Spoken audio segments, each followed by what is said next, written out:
So you can see the bubbles starting to show up in the water.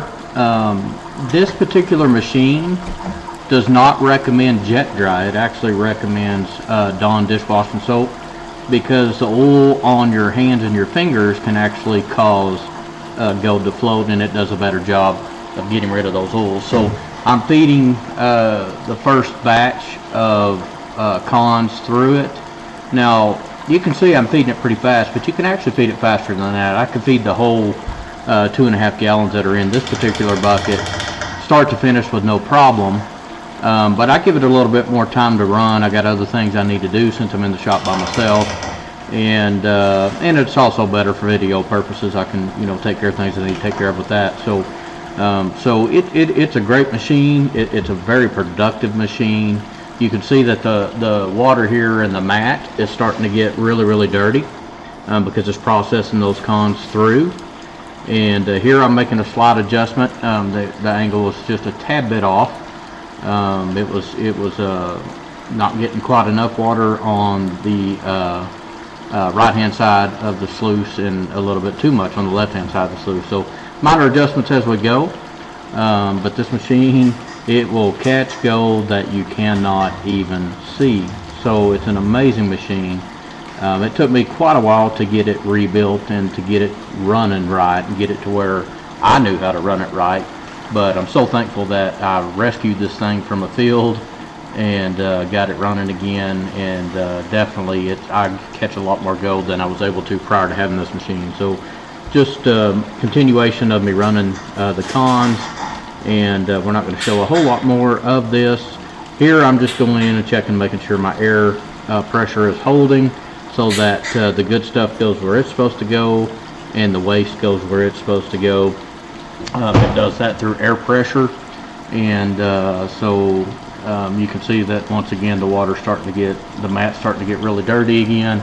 Water's really dirty again from that second feed, and that's just how it works. Start to finish, you just repeat over and over and over again. Here now we're fixing to show you how to clean out each one of the valves.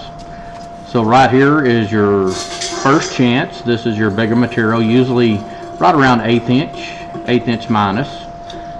It's going to go into this port. This is the first chance to catch your cons. And since I ran a lot of material through, of course I didn't show you running all the material. There's quite a bit of material that comes out of here, more than normal, but typically I'll run about 5 gallons through at a time. I ran about 9 gallons through this time, so just a little bit more panning, but still it'll catch it all. So I don't ever worry about doing that, but it does put a little bit more in that first clean out. Right here coming up is we're getting to the end here. You can see it start to speed up because it's getting a little more liquefied, and bam, there you go. Turn to nothing but liquid.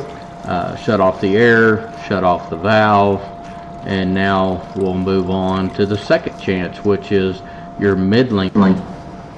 Okay, port number 2 here. This is your middlings port.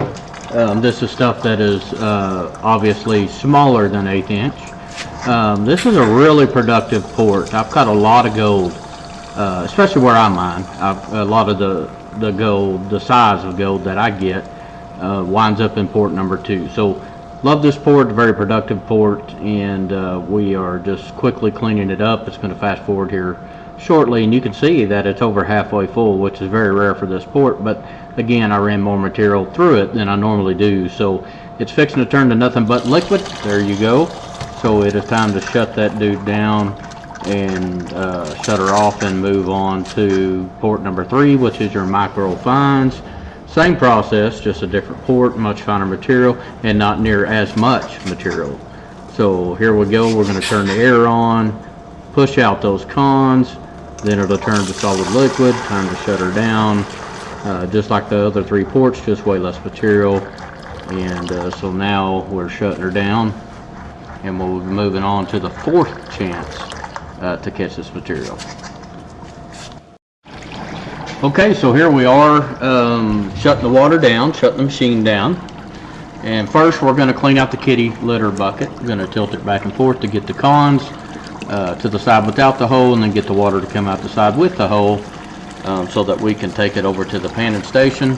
Just a glimpse of how little material goes in there, but it is material that's usually loaded with silver, so I do want to go ahead and pan that. I love to catch lots of silver and put silver bars in my safe. So here we go, nothing special here, just getting the material out. Now this is heavy material, so you know it'll take multiple times to get all of those cons out of the bucket and into the pan, but heavy material is good material. That means it is precious, means that you're going to be able to put away some precious metals in your safe when you get to this point. So we're just about done here getting the stuff, the heavy stuff out of the kitty litter bucket. Now it is time to move on to the mat. So just got a 5-gallon bucket here, just going to put some soapy water in it. Next we're going to roll up the mat, and of course we're going to do a good job of washing that mat out. I've never found any gold in the mat. I do get a little bit of silver out of the mat, and I get a whole lot of black sand. So the black sand, of course, will be smelted down, and it'll have precious metals in it. All I'm doing here is I'm turning that mat inside out so that it opens up that B matting, so that all of the material gets thoroughly washed out of the mat. So just shake it back and forth, up and down into the water, flip it over to the other side, same thing, and we'll just, I do it one more time just for good measure. Mat's clean now. It's all in the bucket. These cons will go onto the royal blue table. Now you do see that I'm putting it back on there right away. There's a reason why I do that. Going ahead and putting the mat back on there right away, and next I'm going to go ahead and put the kitty litter bucket on there. The reason I do this is I'm going to go ahead and get the machine back running. You can hear in the background the pump is still on. I've just shut the water off. I'm going to go around there and turn it on in case anything settled during the time that the water was shut off, and it'll give it a chance for the mat to again catch anything precious that comes out of it. So now we're going to just quickly pan what was in the kitty litter bucket. We typically don't catch anything here, so you know, other than what we talked about with a little bit of silver, but no gold. So we'll do it quickly. I will show you. I apologize, I'm not very good at zooming in and out with the camera yet. I need to get better at that.